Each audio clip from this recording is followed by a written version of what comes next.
She is not woman enough. She has not given me children. Nobuhul stood in the middle of a ballroom full of Seoul's elite while her husband announced to everyone that she was not woman enough to give him children. The room went silent. People stared. Some looked away in embarrassment. Others leaned in, hungry for the drama.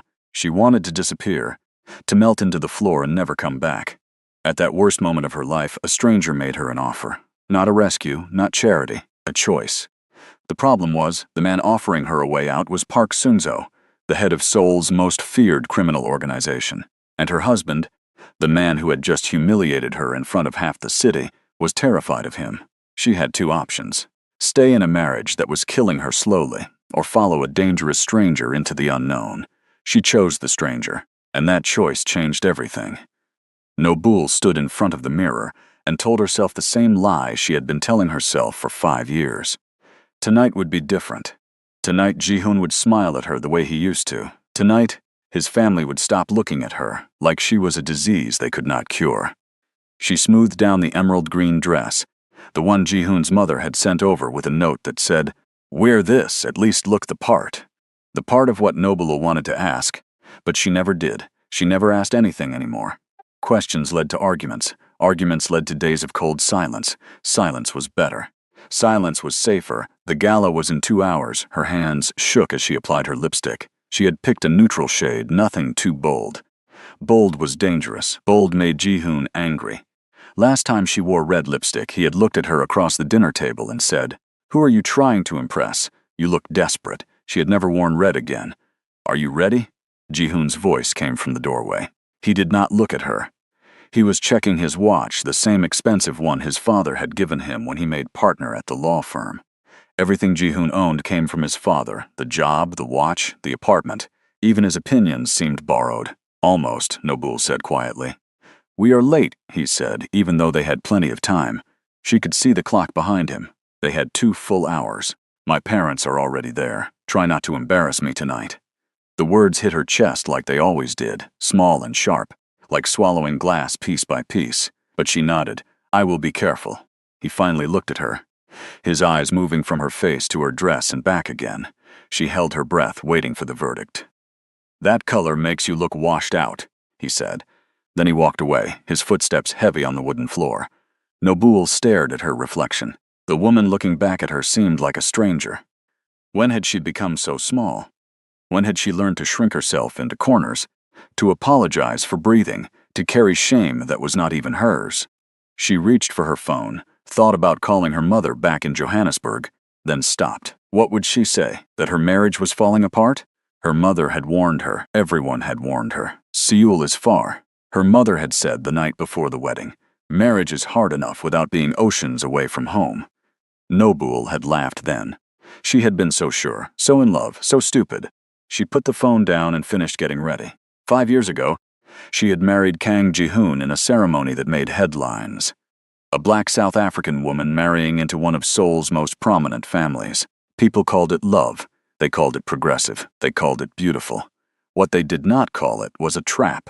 The car ride to the hotel was silent except for the sound of Ji-hoon typing on his phone.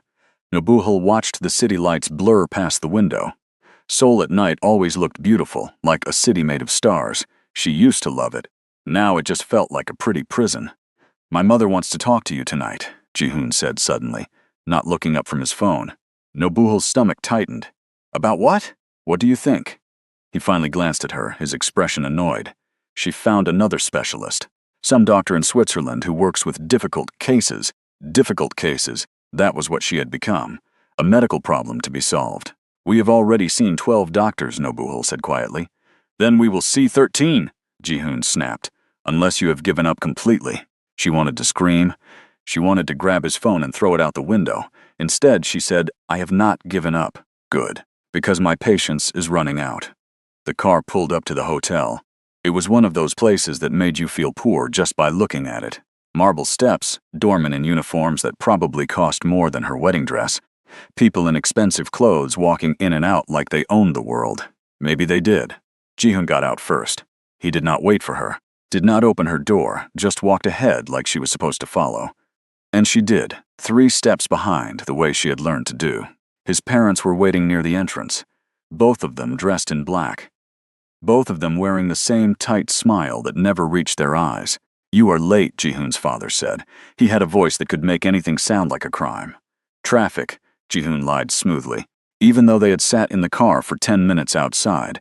Because he was on a phone call he refused to end. Jihoon's mother looked at Nobul and sighed. It was the kind of sigh that said 1,000 words: disappointment, regret. "Why did my son marry you? Why are you still here? Why have you not given me grandchildren?" "That dress," she said, her eyes scanning Nobul from head to toe. "I sent you the green one because I thought it would work. I was wrong." "I am sorry," Nobul said automatically. "You are always sorry." Jihoon's mother said, "Sorry does not fix anything." They walked into the ballroom together, a perfect family portrait. Nobul kept her smile in place. She had practiced it so many times it no longer hurt her face. Smile and nod, agree and apologize. Disappear without leaving. The room was massive, filled with people who mattered. Politicians with fake smiles, CEOs with expensive watches, old money and new money mixing under chandeliers that hung like frozen fireworks. Nobul recognized some faces from previous events. They recognized her too, but most of them looked away. She was used to it. Being the only black woman in these rooms meant being invisible and hyper-visible at the same time. People stared, but no one saw her. She was a curiosity, a conversation topic, never a person. Jihoon left her side within minutes. He always did. He would find his colleagues, laugh too loud at their jokes, drink whiskey that he would later blame for whatever cruel thing he said, and pretend she did not exist. Nobul found a corner near the bar and ordered water. "Not drinking tonight?" The bartender was young, maybe early 20s, with kind eyes and a smile that looked genuine. "Not tonight," Nobul said. "Smart choice," he said, lowering his voice like he was sharing a secret. "These people drink like they are trying to forget something." She almost laughed. He had no idea how right he was. "Maybe they are." "What about you?" he asked, wiping down the counter. "What are you trying to forget?" "Everything," Nobul said before she could stop herself. The bartender nodded like he understood. "Water it is then. Forgetting is overrated anyway." She took her glass and moved away from the bar before she said anything else. Tonight was not the night to fall apart in front of strangers. The first hour passed slowly, like walking through mud. Nobul made small talk with a few people, mostly other wives who asked polite questions that meant nothing. "How are you?" "Fine." "How is Jihoon?" "Busy, and how are you feeling?" "Fine." That last question always came with a certain look, a quick glance at her stomach, a raised eyebrow full of expectation. "Any news?" One woman finally asked, her voice dripping with fake sweetness. "No," Nobul said. "Oh." The woman's face shifted into an expression of exaggerated sympathy. "Well, these things take time, although 5 years is quite long, is it not?" "Yes," Nobul agreed, because what else could she say? "My cousin had trouble too," the woman continued, even though Nobul had not asked. Turned out it was stress. Once she relaxed, boom, pregnant with twins. "That is nice," Nobul said. "You should try relaxing more." The woman suggested, like it was that simple. Like Nobul had not spent 5 years being told to relax, to try yoga, to drink special teas, to pray harder, to want it less, to want it more. "I will try that," Nobul said, and the woman nodded, satisfied that she had helped, before walking away to ruin someone else's night. By the second hour, Nobul's feet hurt, and her smile felt like glass, ready to shatter. She was thinking about sneaking outside for air when she heard Jihoon's voice rise above the crowd. He was standing near the center of the room, surrounded by his parents and several family friends. His face was red from alcohol, his tie loosened. He was laughing about something, his hand waving in the air like he was telling a great story. Then he said her name. "Nobul," he called out, loud enough that people turned to look. The conversations around the room got quieter. "Come here." Her stomach dropped. Nothing good ever came from Jihoon calling her in public. Nothing good came from him using that voice, bright and false like a shiny knife. She walked over slowly, feeling every eye in the room follow her. The click of her heels on the marble floor sounded too loud. When she reached him, he put his arm around her shoulders. It looked affectionate. It felt like a chain. If you are enjoying this story so far, do me a favor and leave a comment. Let me know what you think Nobul should do next. Should she stay or should she run? Now, back to the story. "Everyone has been asking me about our plans," Jihoon said, his voice too cheerful, too performative. He was speaking to the crowd now, not to her. "About children, about the future of the Kang family legacy." Nobul's throat tightened. She could feel the eyes on her, could hear the whispers starting. Jihoon, maybe we should talk about this privately. Why? He looked around at the faces watching them, his smile wide and empty. These are our friends, our family. They care about us, right? A few people nodded. Most just stared, hungry for drama. I have been patient, Jihoon continued, his grip on her shoulder tightening. 5 years is a long time to wait. My parents are not getting any younger. They want grandchildren. I want children. Any man would want children. We have talked about this, Nobu'l said quietly, trying to keep her voice steady, trying not to cry in front of these people. The doctors said these things take time. The doctors said a lot of things, Jihoon said, and there was something cruel in his voice now. Something sharp. But at some point, a man has to make difficult decisions. At some point, a man has to think about his family's future, his legacy, his name. The room had gone completely quiet now. Even the music seemed softer. Nobu'l could hear her own heartbeat in her ears. She felt her face burn. What are you saying? I am saying, Jihoon announced, turning to face the crowd fully like he was giving a speech at a conference, that I will be taking steps to secure the Kang family legacy. One way or another. Someone gasped. Nobu'l was not sure who. Her ears were ringing like bells. You mean a second wife? One of the older women asked, her eyes wide with fascination. She was enjoying this. They all were. I mean, I will do what needs to be done, Jihoon said. He finally looked at Nobu'l and his eyes were cold, empty, like looking at a stranger. I have given this marriage every chance. I have been more than fair. No one can say I did not try. Fair, the word almost made her laugh. Fair was 5 years of doctor appointments she attended alone while he played golf. Fair was his mother leaving fertility brochures on her pillow with certain pages marked. Fair was every family dinner where she was introduced as Jihoon's wife, the one without children yet. As if children were a test she kept failing. Nobu'l opened her mouth to speak, but no words came out. What could she say? What was there to say that would not make this worse, that would not give them more to talk about? I am sorry it has come to this, Jihoon said, and he actually managed to sound sad, like he was the victim. But a man has responsibilities. A man has to think about his family name. He let go of her shoulder and turned away, already moving toward his parents. The crowd swallowed him. People were whispering now, their voices buzzing like insects, like static. Nobu'l stood there alone, a champagne glass someone had handed her earlier still in her hand.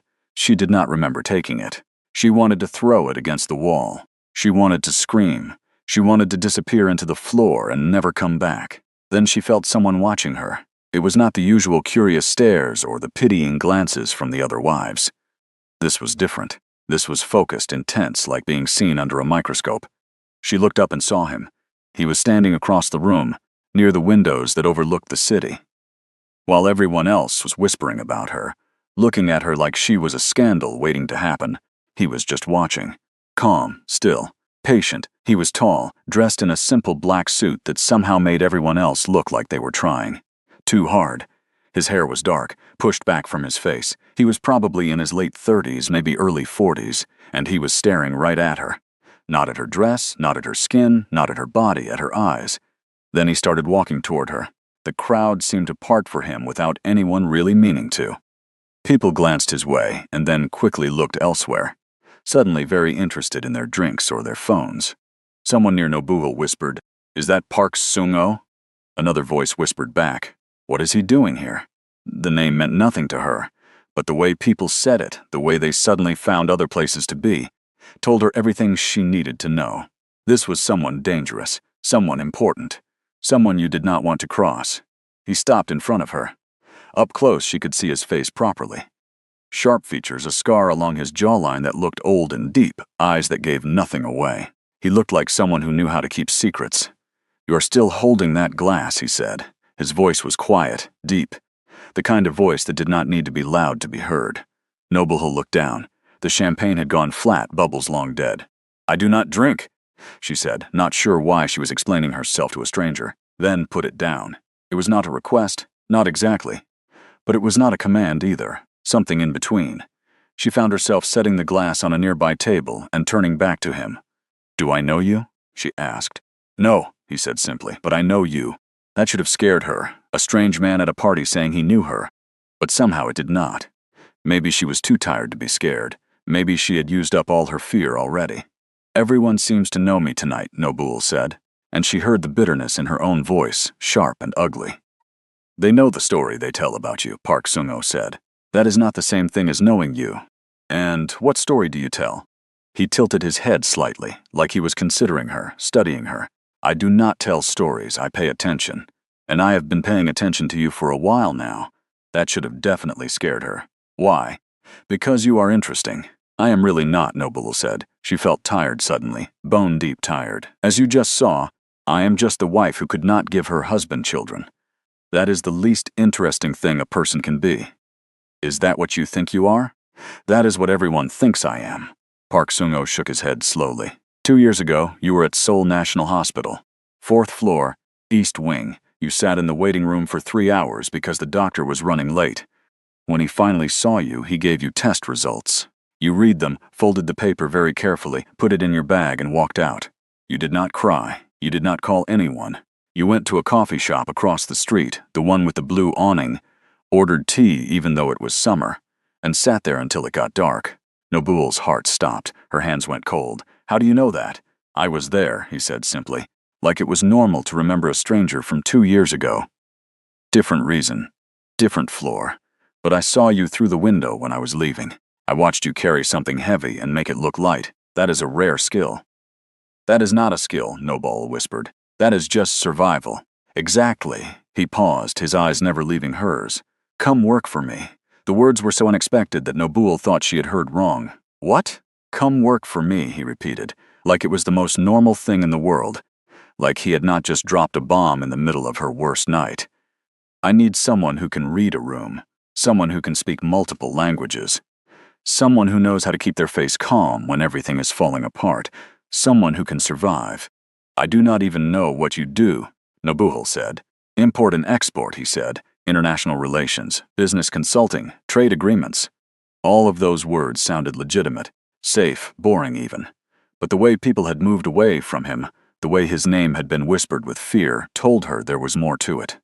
Much more. You are lying, Noble said. Park Sung-ho's mouth lifted slightly, almost to a smile. Yes, but not about needing you. I am married. Are you? He glanced across the room to where Ji-hoon was laughing with a group of people, already moving on from the bomb he had just dropped on her life. Because it looks to me like your husband just ended your marriage in front of everyone here. He just told this entire room that you are replaceable. He was right. The truth of it hit her hard like a punch to the stomach. Ji-hoon had just publicly declared his intention to replace her. There was no coming back from that. There was no dignity left to save. The marriage was over. It had probably been over for years. Why me? Noble asked again. Why not someone else? Someone who is not a mess? Someone who has not just been humiliated in front of half of Seoul? You think you are a mess, Park Sung-ho said, and his voice was softer now, almost kind. I think you are a woman who has been fighting a war with no weapons for 5 years, and you are still standing. You are still breathing. You did not cry just now when any other person would have. You did not run. You did not break. I need people like that. Noble looked at him. Really looked at him. There was something in his eyes, something that looked almost like understanding. When was the last time someone had looked at her like that? When was the last time someone had seen her as anything other than a failure, a problem, a disappointment? I do not know anything about import and export, Shahid said. You know how to survive in rooms that want you gone, Park Sung-ho said.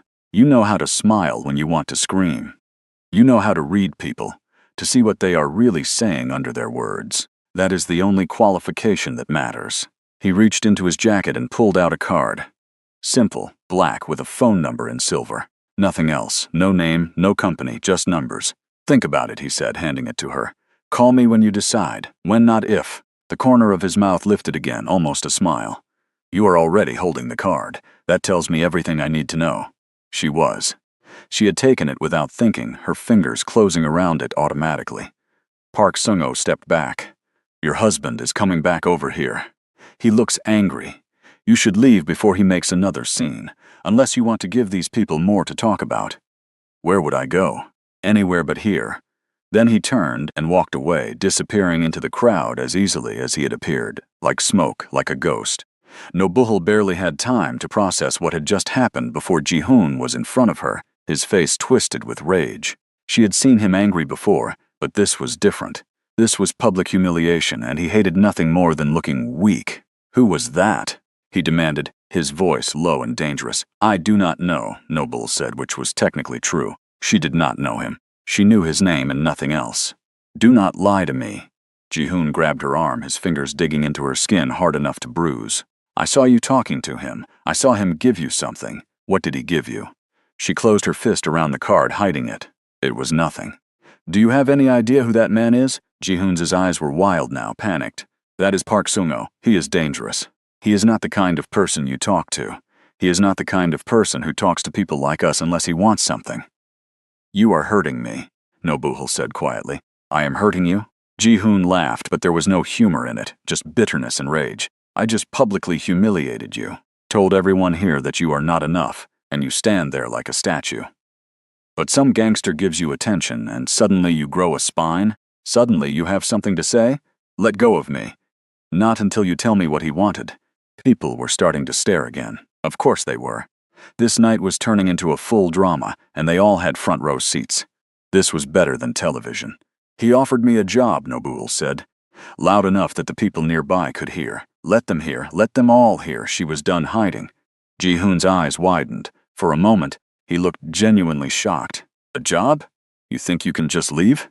You think you can walk away and embarrass me even more than you already have? You embarrassed yourself, Nobuhul said, and she was surprised by how steady her voice was, how calm she sounded when inside she was screaming.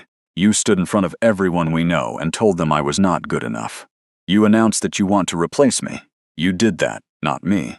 Because you are not good enough, Ji-hoon hissed, leaning closer, his breath hot on her face. 5 years, Nobuhul. 5 years of nothing. 5 years of failure. My mother was right about you from the beginning. She said you would be trouble. She said marrying you was a mistake. Something inside Noble cracked, not broke, cracked, and through that crack came something she had not felt in years, anger. Real, hot, bright anger. Then let me go, she said, her voice stronger now. You want a second wife? You want children? You want your precious legacy? Fine. Let me go and you can have whatever life you want. She pulled her arm free from his grip, yanking hard enough that he stumbled slightly. People gasped. Someone dropped a glass. If you walk out that door, do not come back, Ji-hoon shouted after her, his voice echoing through the ballroom. If you leave now, we are done. Do you hear me? Done. Noble stopped. She turned around slowly and looked at him. Really looked at him. This man she had loved once. This man she had moved across the world for. This man who had spent 5 years slowly destroying her piece by piece. Good, she said. Then she walked away. She walked past the staring faces, past Ji-hoon's parents who looked scandalized, past the women who had asked about babies, past all the people who had spent years judging her, pitying her, talking about her like she was not even there. She walked through the ballroom, down the marble steps, past the doorman, and out into the cool night air. Her hands were shaking. Her whole body was shaking. She sat down on the steps outside the hotel and finally let herself feel it. The humiliation, the rage. The grief for a marriage that had been dead long before tonight. The fear of what came next. She looked down at the black card still clutched in her hand. The silver numbers seemed to glow in the streetlight. Come work for me. It was insane. She did not know this man. She did not know what he really did or what he really wanted from her. For all she knew, this was jumping from one nightmare into another, from one trap into a worse one. But sitting on those steps, with nowhere to go and no one to call, insanity seemed like the only option left. Insanity seemed better than going back inside. Nobuhul pulled out her phone. Her hands were still shaking. She had to try 3 times to dial the number correctly. He answered on the second ring. I accept, she said. There was a pause. She could hear city sounds in the background, cars and voices. Then Park Sung-ho said, Where are you? Outside the hotel, on the steps. Stay there. Do not move. Do not go back inside. I was not planning to. Good. Another pause. Are you hurt? The question surprised her. What? Your husband grabbed you hard. Are you hurt? How did he see that? Where was he? I am fine. That is not what I asked. My arm will bruise. Nobuhul admitted, but I am fine. Okay. His voice changed, got harder. 5 minutes. Stay on the steps. He hung up. Nobuhul sat there, phone in one hand, card in the other, wondering what she had just done. 5 minutes felt like 5 hours. She watched people come and go from the hotel, all of them dressed in expensive clothes, all of them living lives that made sense. Then a black car pulled up to the curb. Sleek, expensive windows tinted so dark she could not see inside. The back door opened and Park Sung-ho leaned out. "Get in," he said. This was it, the moment where she chose. Stay here and wait for Ji-hoon to come drag her back inside, to apologize in front of everyone, to make herself smaller and quieter and more invisible than ever before. Or get in the car with a dangerous stranger and see where it led. It was not really a choice, not anymore. Nobu'ul stood up, smoothed down her dress, and walked to the car. She got in. The door closed behind her with a soft click that sounded like the end of one life and the beginning of another. Inside, the car was quiet and clean. Park Sung-ho sat on the other side, giving her space. He did not try to touch her, did not ask if she was okay, just told the driver, "Go." The car pulled away from the hotel. Nobu'ul watched it disappear in the side mirror, watched the lights get smaller and smaller until they were just stars. "Where are we going?" she asked. "Somewhere safe," Park Sung-ho said. "Somewhere you can think clearly. I do not have any of my things, my clothes, my phone charger, my passport. We will get them. Ji-hoon will not let you into the apartment." Park Sung-ho looked at her, and there was something in his eyes, something dark and certain. Ji-hoon does not get a choice. Noble should have been scared. She should have been terrified. Instead, she felt something else. Something that felt almost like relief. "What happens now?" she asked. "Now," Park Sung-ho said, "you rest. Tomorrow, we talk about everything. Tonight, you do not have to think about anything or anyone." "I do not know how to do that," Nobu'ul admitted. "I have not stopped thinking in 5 years. "Then learn," he said simply. "You have time now. You have choices. Use them." The car drove through Seoul, through streets Nobu'ul had walked 1,000 times but never really seen. Everything looked different from inside this car, like seeing the city for the first time. "Can I ask you something?" she said. "Yes. Why did you really choose me, the real reason?" Park Sung-ho was quiet for a long moment, then he said, "Because 2 years ago, I watched you walk out of that hospital carrying test results that probably broke your heart. And you did not fall apart. You went to a coffee shop and sat there until you could breathe again. I thought, that is someone who knows how to survive. That is someone who will do what it takes. I have been looking for someone like that for a long time." "That is still not the whole truth," Nobu'ul said. He smiled, a real smile this time. "No, but it is all I am going to tell you tonight. Fair enough." The car pulled up in front of a building Nobu'ul did not recognize. Tall, modern, expensive looking. Park Sung-ho got out first and held the door for her. "Welcome to your new life," he said. Nobu'ul stepped out of the car and looked up at the building. Somewhere above, lights were on in windows. People were living their lives, safe and warm and sure of where they belonged. For the first time in 5 years, Nobu'ul thought maybe she could have that too. Maybe she could belong somewhere. Maybe she could be someone other than the wife who failed. "Let's go," Park Sung-ho said, and Nobu'ul followed him inside. The penthouse apartment was on the 42nd floor. Nobu'ul stepped out of the elevator and stopped. The entire wall facing the city was glass, and Seoul stretched out below like a carpet of lights. For a moment, she forgot to breathe. "This way," Park Sung-ho said, leading her down a hallway. He stopped at a door and opened it. "This is yours, for tonight and for as long as you need it." The room was beautiful, simple but expensive. A large bed with white sheets, a sitting area, a bathroom that looked bigger than her old bedroom. But what caught her attention was that it had its own balcony. "I did not ask for anything this nice," Nobu'ul said. "I know, but you deserve it anyway." Park Sung-ho handed her a shopping bag. "Clothes, toiletries, everything you might need tonight. Tomorrow, we will get your things from the apartment. Tonight, you rest." "I do not know if I can rest," Nobu'ul admitted. Her mind was racing, her heart pounding, everything had happened so fast. "Then do not rest. Sit on the balcony, order food, watch television, do whatever you want. The point is, nobody will tell you what to do. Nobody will criticize you. You are free. Free." The word sounded strange. Park Sung-ho moved toward the door. "I am down the hall. If you need anything, do not hesitate to call." "Wait," Nobu'ul said. "Why are you doing this? Really, I need to know." He turned back to her. "I told you. I have been watching you survive for 2 years. I needed someone like that. But why me specifically? Seoul is full of people who know how to survive." Park Sung-ho was quiet for a long moment. Then he said, "My younger sister was in a marriage like yours once. Not exactly the same, but similar. A man who made her feel small. A family that blamed her for everything. She tried to leave 3 times, and 3 times she went back because she had nowhere else to go. What happened to her?" "She died," he said simply. car accident, but I always wondered if she was really trying to get somewhere or trying to get away from something. Either way, I was not there to help her. I was too busy building this an empire, making money, gaining power. And she died alone, probably thinking nobody cared. Nobul's chest tightened. I am sorry. I do not want your sympathy. I want you to understand that when I saw you at that hospital 2 years ago, you reminded me of her. Same look in your eyes. Same way of carrying pain quietly. And I thought, if I ever get a chance to help someone like that, I will take it. He paused. Then I saw you at the gala and I knew this was my chance. So I am a second chance, a way to fix what you could not fix before. Maybe, Park Sung-ho admitted. Is that wrong? I do not know, Nobul said honestly, but at least you are being honest about it. I will always be honest with you. That is a promise. He left, closing the door softly behind him. Nobul stood in the middle of the room, still wearing her emerald dress, still holding the shopping bag.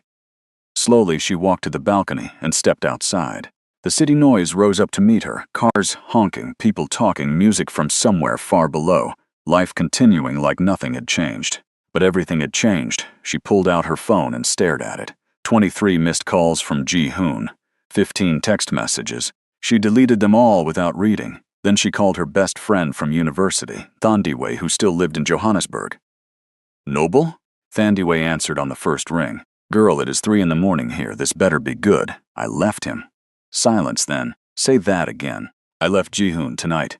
At a gala, in front of everyone. Oh my God, are you okay? Where are you? I am okay, I am safe. I am in an apartment that belongs to someone who offered me a job. What kind of job? Who is this person? Nobul, you are scaring me. His name is Park Sung-ho. He does import and export, international business. He saw what Ji-hoon did tonight and offered me a way out. So I took it. Just like that, you do not even know this man. I know that he has been kinder to me in 3 hours than Ji-hoon was in 5 years. That is enough for now, Thandiwei sighed.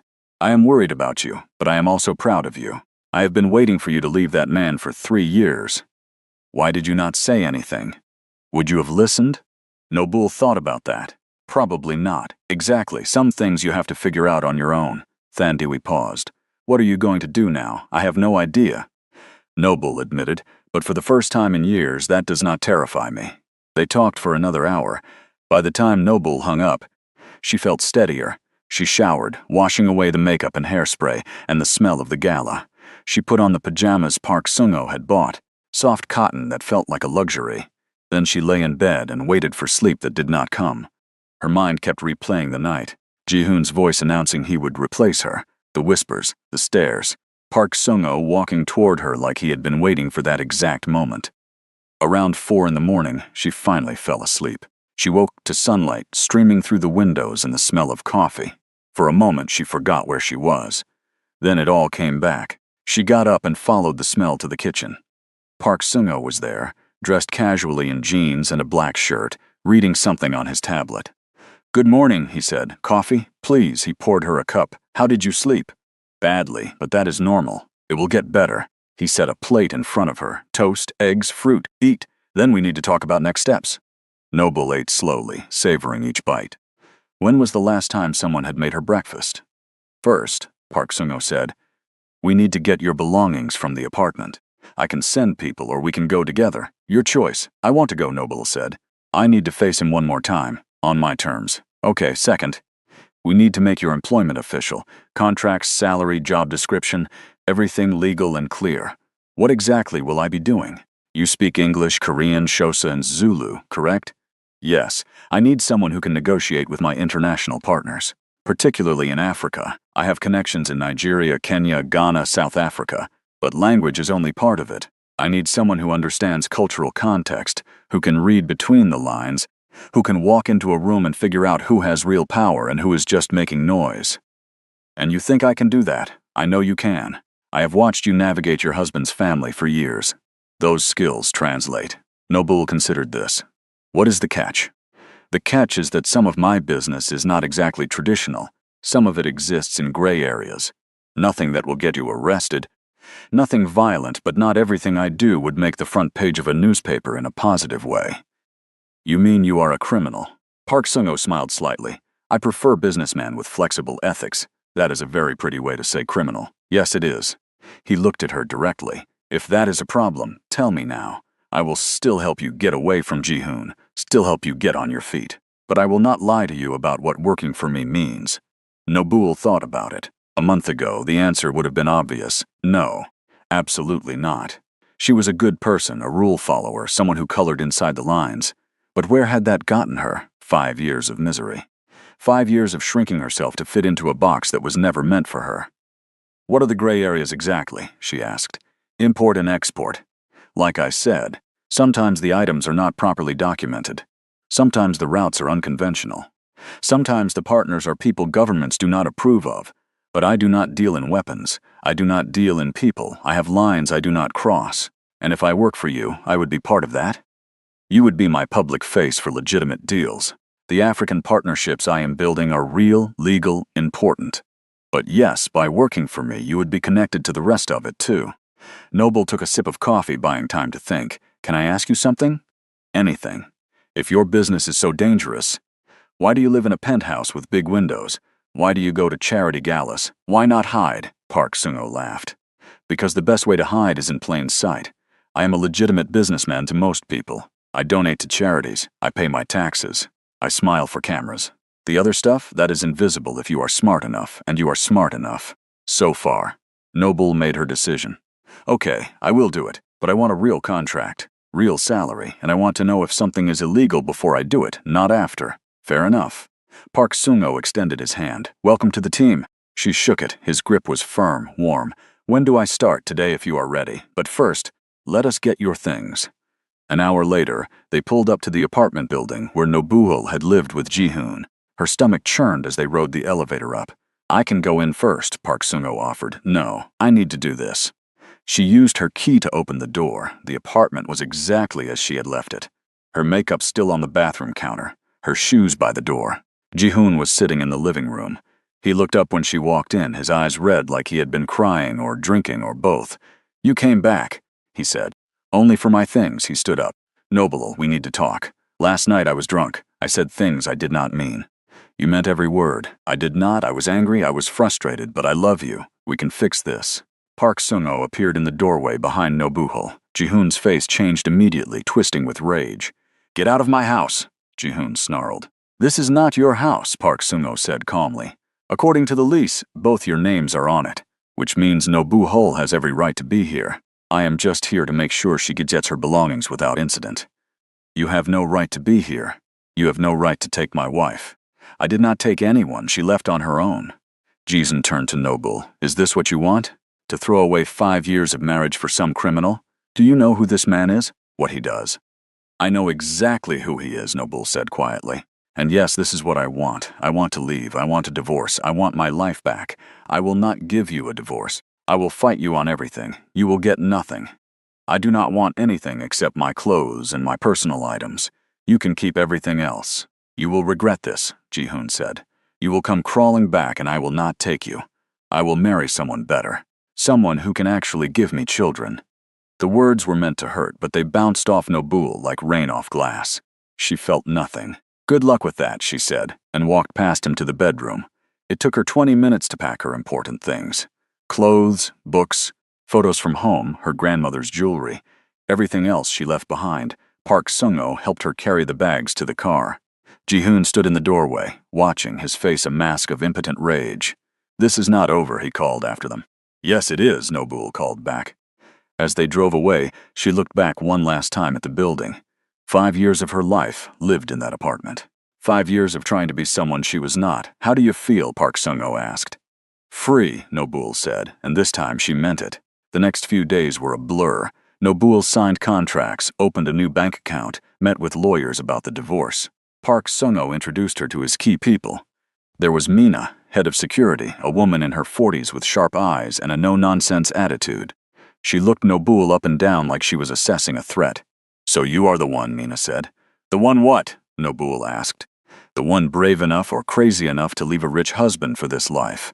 She gestured around the office. Which is it? Brave or crazy? I have not decided yet, Nobu'l said. Mina laughed. I like her. She is honest. There was Junho, who handled the financial side, young, brilliant with numbers, spoke 5 languages. He barely looked up from his computer when they were introduced. Can she be trusted? He asked Park Sung-ho, like Nobuhul was not standing right there. Can any of us? Park Sung-ho replied. Fair point. And there was Daehyun, who managed logistics. Older, quiet, with hands that looked like they had built things and broken things in equal measure. Welcome, he said simply. And that was that. Nobuhul's first real assignment came 3 days later. A potential business partner from Lagos was coming to Seoul, and Park Sung-ho needed someone to make him feel welcome, to negotiate terms, to close the deal. His name is Olumide Adeyemi, Park Sung-ho explained. He controls most of the shipping routes in West Africa. If we can partner with him, we can expand significantly. What does he want? Access to Asian markets. Legitimate business on the surface, with room for other arrangements underneath. And what do you want from me? I want you to convince him that we are trustworthy, that we understand his culture, his needs, his concerns. He has been burned by Asian partners before. You need to show him we are different. No pressure then, Noble said dryly. Park Sung-ho smiled. You can handle it. The meeting was at a high-end restaurant. Nobuhul dressed carefully, choosing a blue dress that was professional but not stuffy. She arrived early, reviewed her notes, steadied her breathing. When Olumide walked in, she stood and greeted him in Yoruba. His eyes widened in surprise. You speak Yoruba? He said, switching to English. Enough to be polite, Noble said. I am originally from South Africa, but I have spent time studying West African languages and culture. They sat down. For the first 20 minutes, they did not talk about business at all. They talked about Lagos, about Johannesburg, about the challenges of being African in Asian business spaces. Everyone assumes we do not know what we are doing, Olumide said. They think Africa is just tribes and poverty. They do not see the opportunities. I know exactly what you mean, Nobuhul said. I have spent 5 years in Seoul being underestimated, and now you work for Park Sung-ho. How did that happen? Nobuhul gave him the short version. Enough to be honest, not enough to overshare. I needed a change. He needed someone who could bridge cultures. It worked out. Is he trustworthy? Olumide asked bluntly. He has been honest with me so far, Nobuhul said. He does not make promises he cannot keep, and he keeps his word.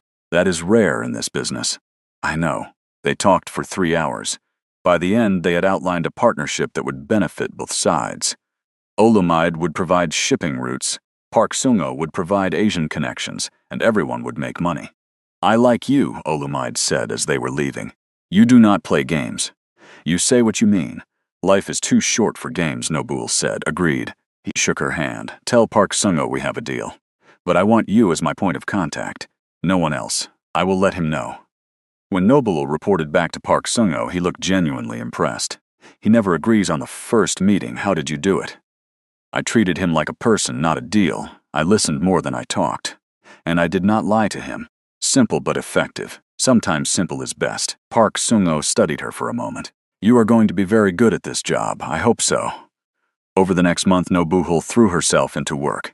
She met with partners from Kenya, Ghana, Tanzania. She negotiated deals, smoothed over conflicts, built relationships, and she was good at it. Better than good.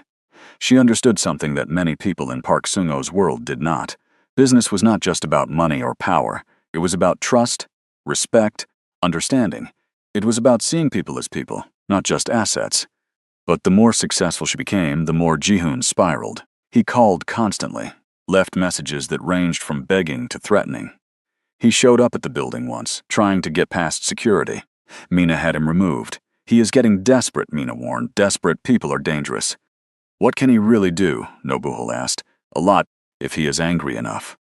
One evening, Nobuhul was working late in her office when Park Sung-ho knocked on her door. Do you have a minute? He asked. Of course. He sat down across from her. I need to tell you something.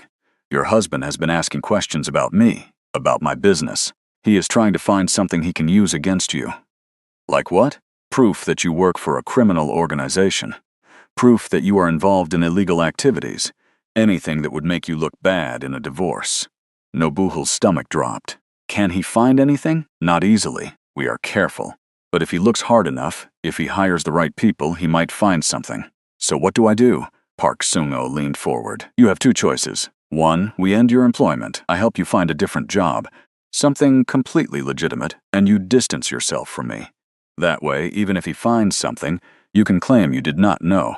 And choice 2, we go on a fence. We find dirt on him before he finds dirt on you. We make it clear that if he comes after you, we come after him harder. That sounds like war. It is war, Park Sung said simply. The question is, do you want to fight it or avoid it? Nobuo thought about the past month, the work she had done, the person she was becoming. She thought about going back to a normal job, a safe job, a job where she would always wonder what could have been. I want to fight, she said. Park Sung-ho smiled. Good, because I was hoping you would say that. Spent the next week digging into Ji-hoon's life. Park Sung-ho had resources Nobuo could not have imagined. Private investigators or hackers, people who knew how to find secrets. What they found was damning. Ji-hoon had been embezzling from client accounts at his law firm, not huge amounts, but enough to matter. He had been doing it for years, hiding it with clever accounting. He also had 3 different women he was seeing. One was a paralegal at his firm. One was the daughter of a family friend. One was someone he had met at a hotel bar. He was blaming you for not being able to have children, Mina said, looking at the evidence, while he was sleeping with half of Seoul, the audacity. But the most damning thing they found was a document from a private clinic. Ji-hoon's fertility test from 6 years ago. He was infertile. Severely infertile, the chances of him ever fathering a child naturally were close to 0. Nobuo stared at the paper, her hands shaking. He knew, she whispered. The whole time he knew it was him, and he let me think it was me. He is a monster, Mina said flatly. Park Sung-ho was watching Nobuo carefully. What do you want to do with this? I want him to pay, Nobuo said, and her voice was ice. I want everyone to know what he did. I want him to feel what I felt. Are you sure? Once we do this, there is no going back. I am sure. That night, Park Sung-ho sat with Nobuo on her balcony. They did not talk much, just sat in comfortable silence, watching the city.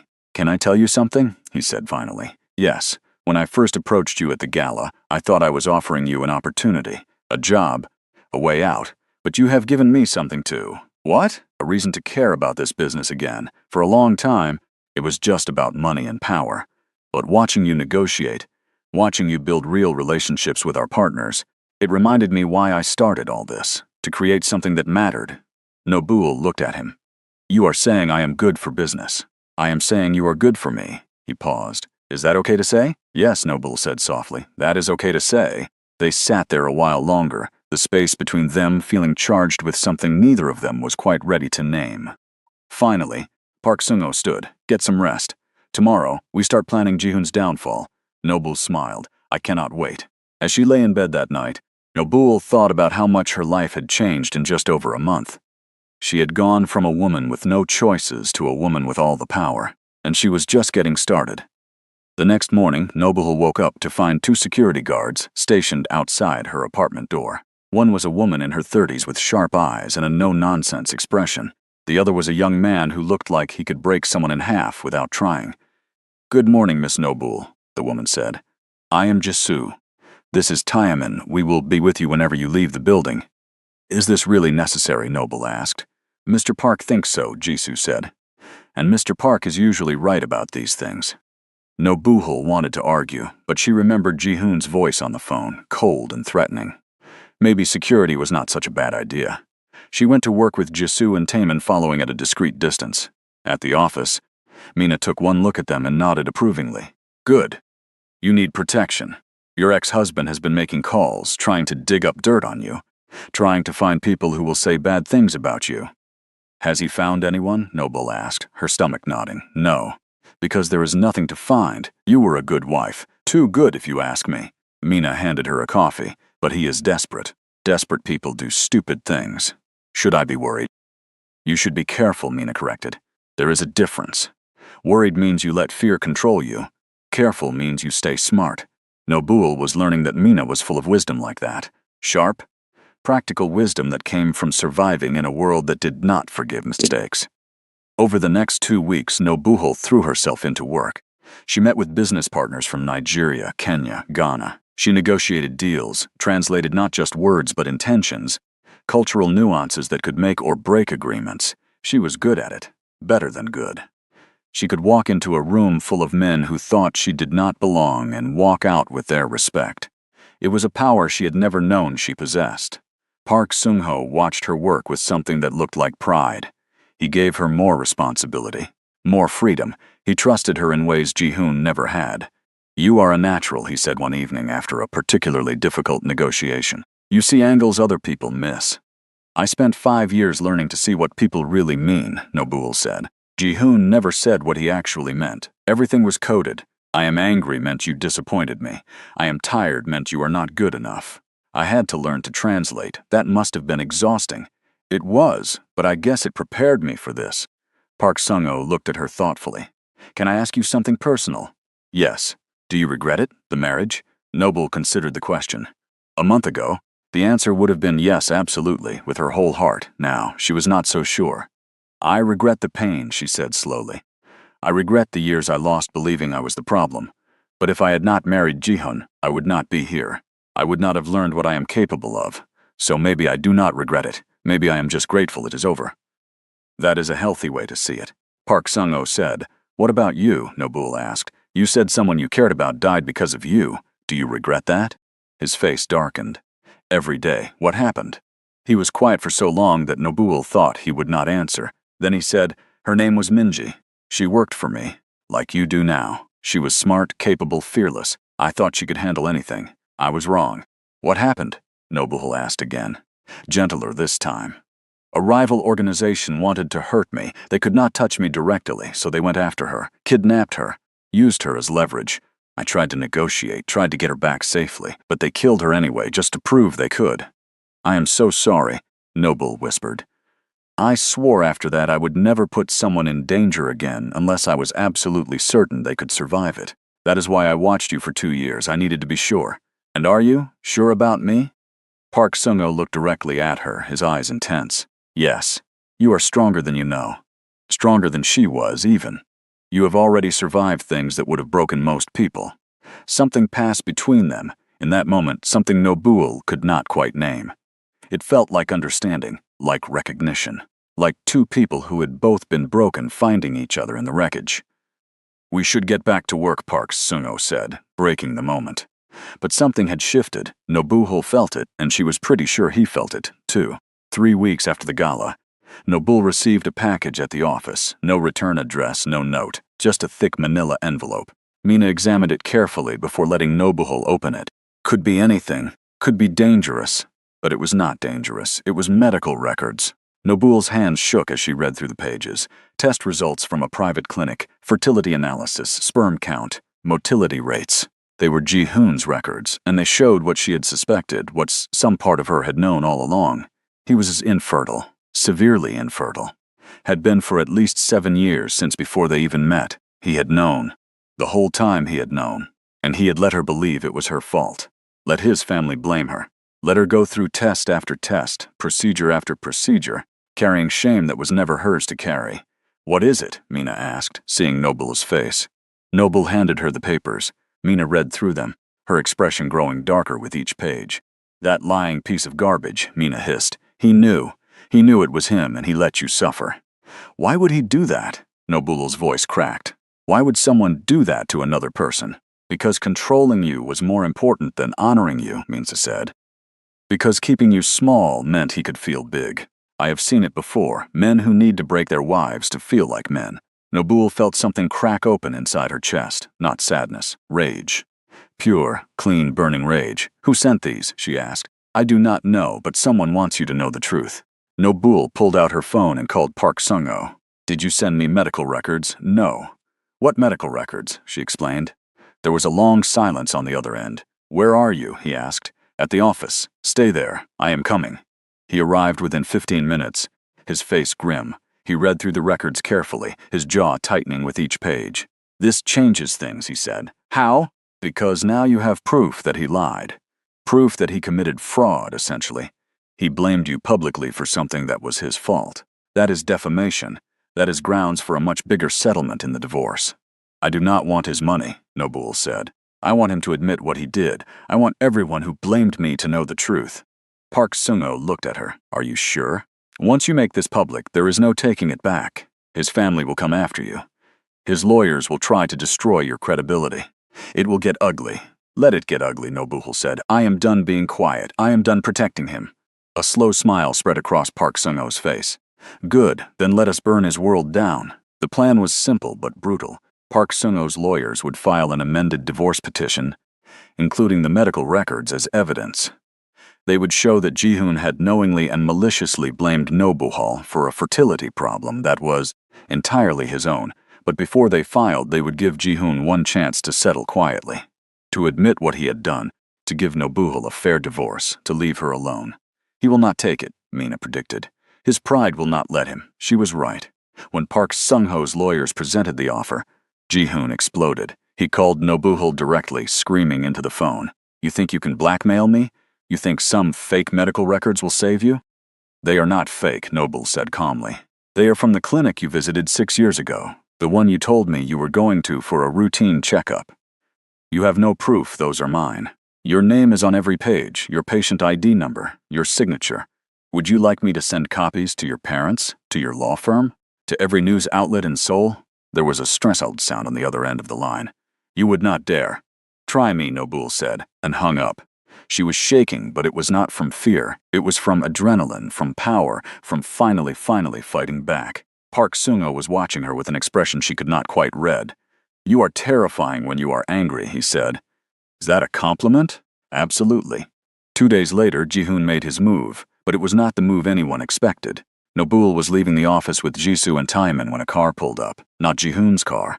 A car she did not recognize. 3 men got out. They moved fast, purposefully. Jisoo immediately stepped in front of Nobuhal.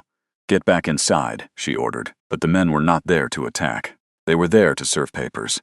"Noble Kang?" one of them said. "Yes, you are being sued for defamation, theft of private medical records, and conspiracy to commit fraud. You are also being reported to immigration for visa violations." He shoved a folder into her hands and walked away. Nobuhal stared at the papers, her mind racing. Ji-hoon was suing her. He was trying to get her deported. He was fighting back the only way he knew how, with lawyers and lies. "Inside now," Jisoo said, herding her back into the building. Mina called Park Sung-ho immediately. He arrived looking angrier than Nobuhal had ever seen him. "Let me see," he said, grabbing the papers. He read through them quickly, his expression getting darker. "This is all nonsense. None of this will hold up in court. But he is trying to scare you, trying to make you back down." "I am not backing down," Nobuhal said. "Good, because I am about to make him regret this." "What are you going to do?" Park Sung-ho's smile was cold. "I am going to do what I should have done from the beginning. I am going to destroy him." "How?" "By showing everyone exactly who Kang Ji-hoon really is." What Park Sung-ho did next was methodical and brutal. He had his people dig into every aspect of Ji-hoon's life, his finances, his cases at the law firm, his relationships. What they found was damning. Ji-hoon had been embezzling money from client accounts.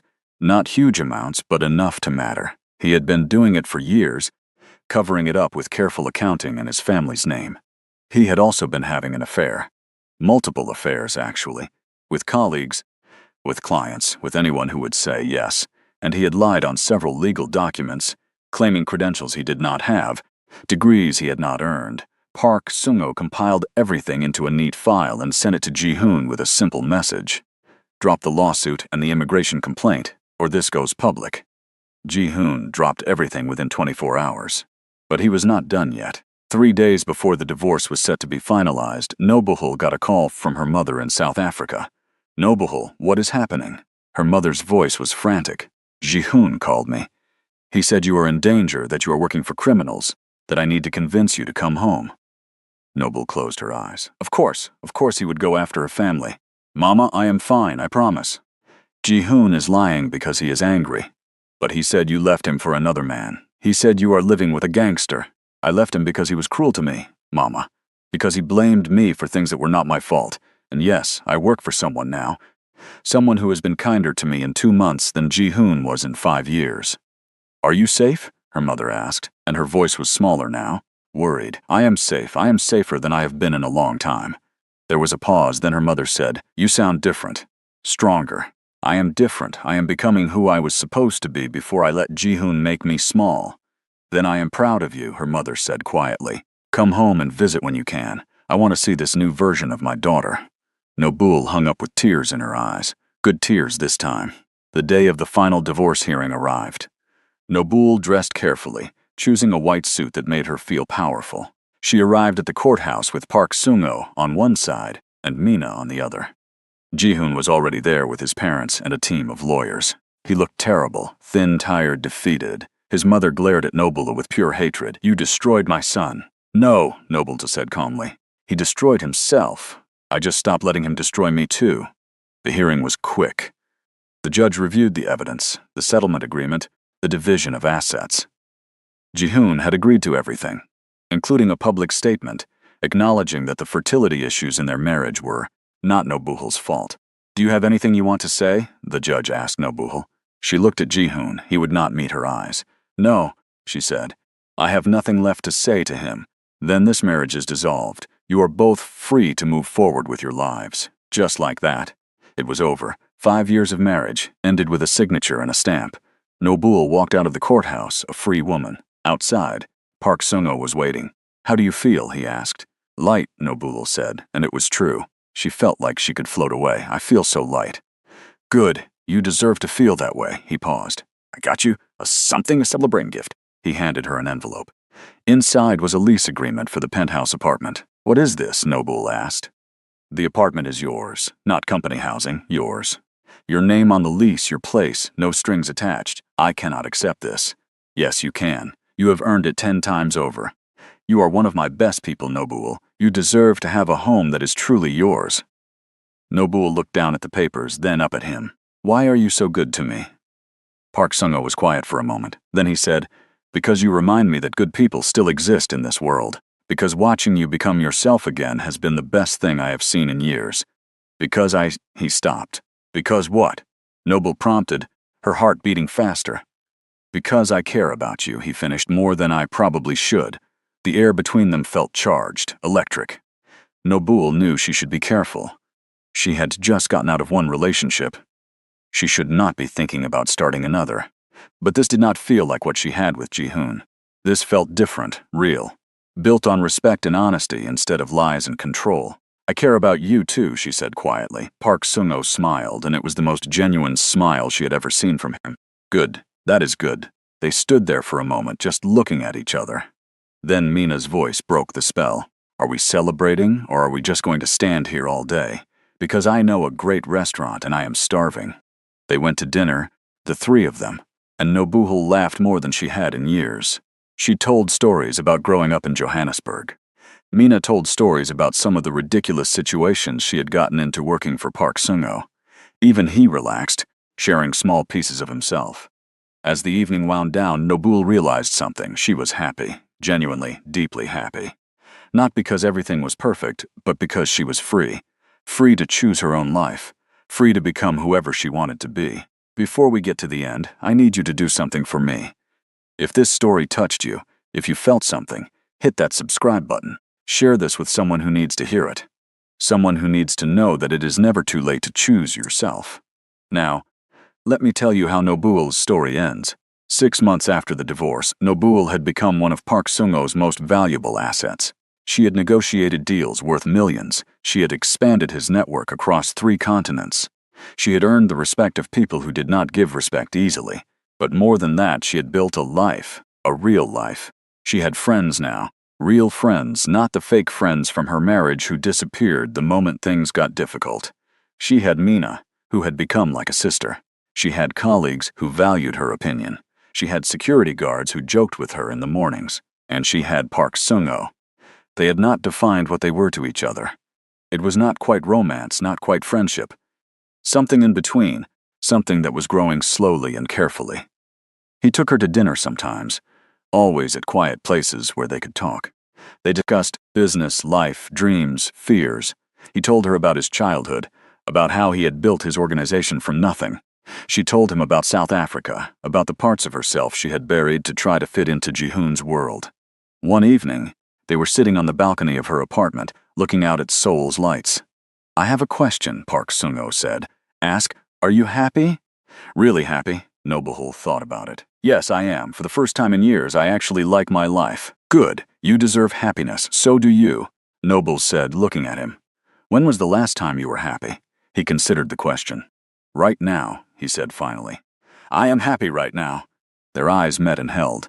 Nobulo felt her breath catch. There was something in the way he was looking at her, something warm and real and terrifying. "Can I tell you something?" she said. "Anything. I used to think I was broken. I used to think there was something wrong with me, Because my marriage failed. Because I could not make Ji-hoon happy. Because I was not enough. But I am not broken. I was just in the wrong place with the wrong person. You were never broken, Park Sung-ho said firmly. You were just trapped. There is a difference. I know that now, thanks to you. Not thanks to me, thanks to you. You are the one who walked out of that gala. You are the one who chose to fight. I just gave you an opportunity. You did the rest. Nobu'l felt tears prick her eyes. I do not know how to thank you properly.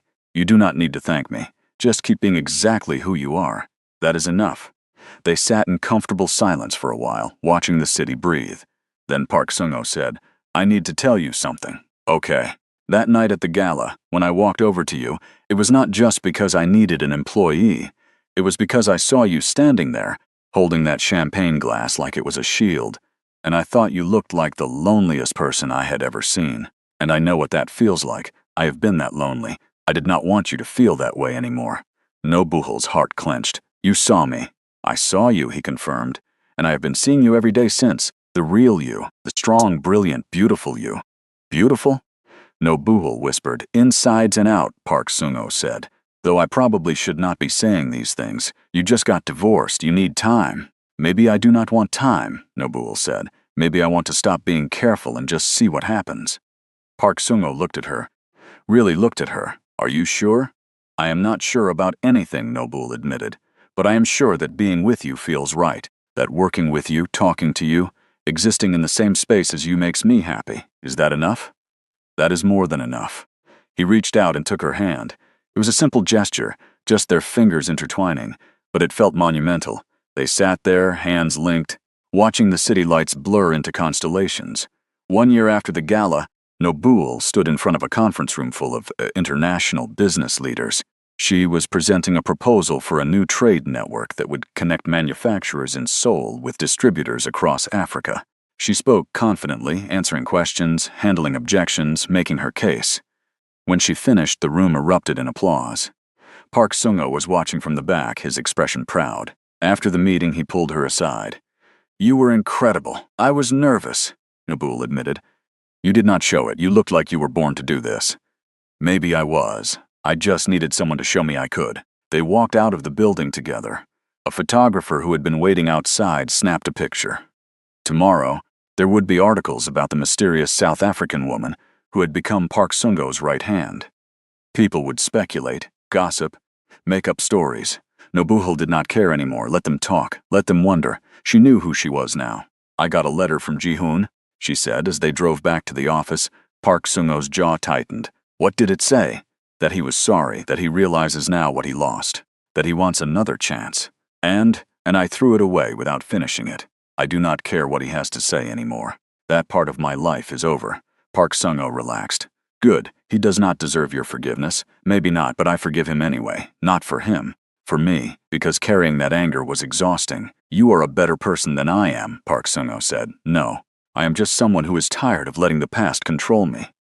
That evening, Nobu'l video called her mother. Her mother's face lit up when she saw her. Look at you, her mother said. You are glowing. I am happy, Mama. Really happy. I can see that. Tell me about work. Tell me about Seoul. Tell me about this man you work for. Nobu'l told her everything. About the business, about her success, about how she had found herself again.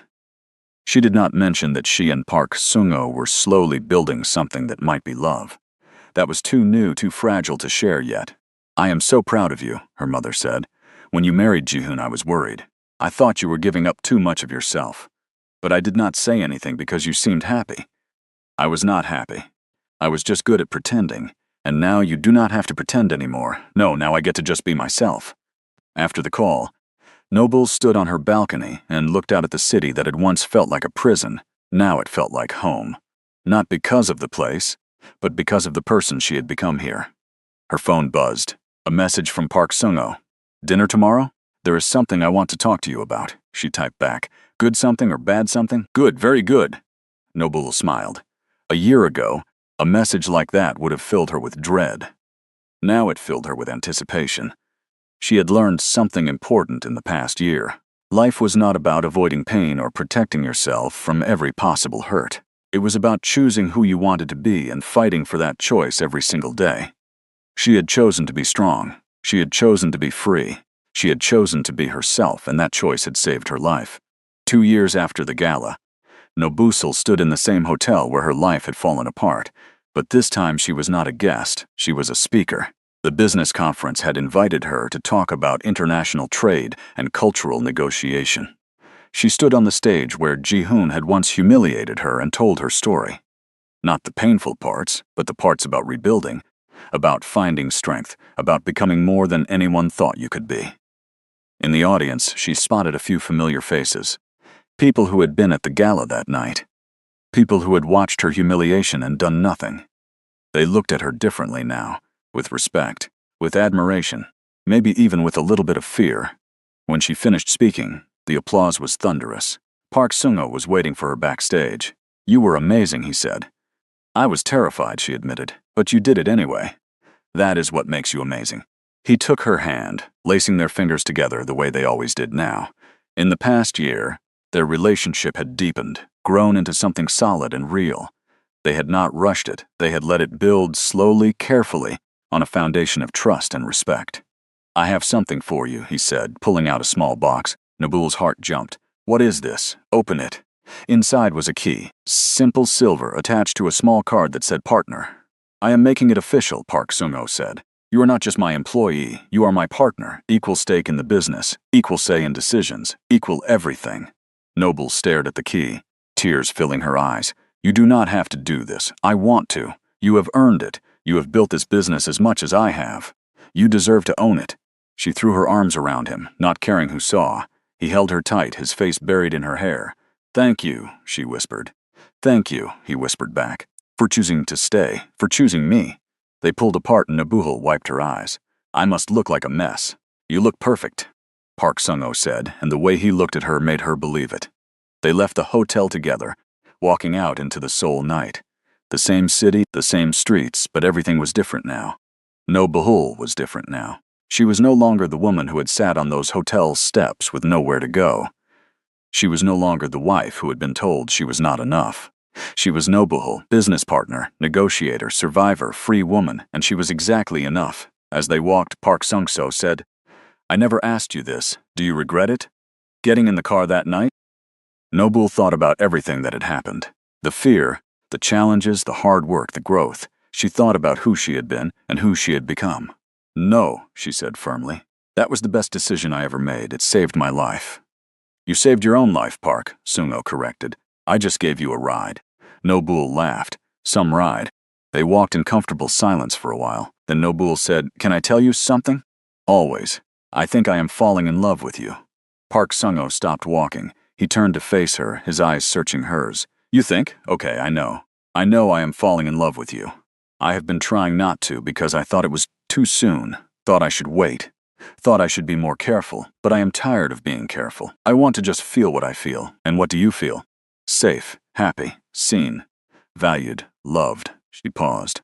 "Do you feel the same way?" Park Sung-ho pulled her close, resting his forehead against hers. "I fell in love with you the moment you got in my car and did not look back. I have just been waiting for you to catch up." Noble kissed him then, soft and sweet and full of promise. It was not their first kiss, but it felt like the first real one. The first one where she was completely sure of what she wanted. When they pulled apart, they were both smiling. "What happens now?" Noble asked. "Now," Park Sung-ho said, "we build something beautiful. Together." And they did. Nobul's life became more than she had ever imagined. She traveled the world, built businesses, made a name for herself. But more importantly, she built a life she loved, a life that was hers. She and Park Sung-ho became real partners, in business and in life. They challenged each other, supported each other, grew together. And on difficult days, when doubt crept in or old wounds ached, Nobuhul would remember that night at the gala. She would remember standing alone, humiliated, broken, and then she would remember the choice she made, to get in the car, to take a chance, to save herself. That choice had changed everything. Because sometimes, the most dangerous thing you can do is choose yourself. Choose your own happiness. Choose to walk away from what is killing you and toward what might save you. Noble had chosen herself, and in doing so, she had found everything she had been looking for. If this story inspired you, if it made you think about the choices you are making in your own life, do me a favor, subscribe to this channel. Share this story with someone who needs to hear it. Leave a comment telling me what choice you are going to make today to choose yourself. Because your story is not over yet.